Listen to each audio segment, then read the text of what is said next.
یہ جو بات کہی کہ اس کی قدرت میں کوئی شک نہیں ہے مگر یہ چیز ہونے والی نہیں ہے، اس کی مثال میں نے پہلے بھی دی تھی. یہ ہمارے جعفری صاحب بہت اچھے سائنٹسٹ ہیں اور استاد ہیں اپنی فیلڈ میں.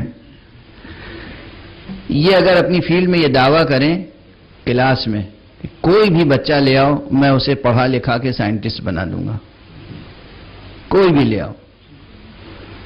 اچھا ظاہر سی بات ہے آپ اپنا بیٹا لے جائیے، بھتیجا لے آئیے، پوتا لے آئیے، نواسہ لے آئیے، کوئی انسان کا بچہ لائیے یہ پڑھا دیں گے.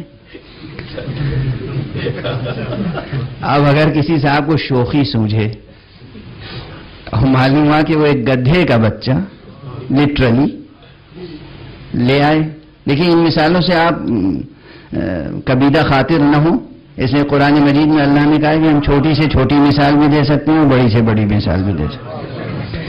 ان اللہ لا یستحیی ان یضرب مثلا ما بعوضۃ فما فوقها.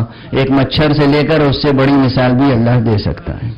اور گدھوں کا تو خاص طور پر قرآن میں ذکر ہے، سورہ جمعہ میں بھی ذکر ہے، کئی جگہ پہ ذکر ہے.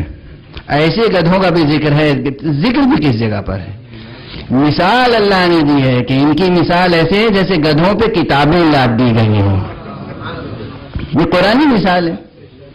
تو آپ جناب والا فرض کیجئے، یہ تو بہرحال اپنا میں تو انہیں بہت بڑا اسکالر سمجھتا ہوں، لیکن یہ کہ فرض کیجئے کہ جو مشہور بات ہے کہ آئنسٹائن بیٹھا ہو فزکس پڑھانے کے لیے، اور ظاہر ہے کہ اسے تجربہ ہے، وہ کریٹو ذہن ہے اور وہ چائلڈ سائیکولوجی اور ہر چیز کو پڑھے ہوئے اور سمجھے ہوئے، اور کسی کو بھی آپ اس کے ثبوت کیجئے وہ کہتا ہے میں پڑھا کے اسے فزکس بنا دوں گا، فزکس کا ماہر بنا دوں گا.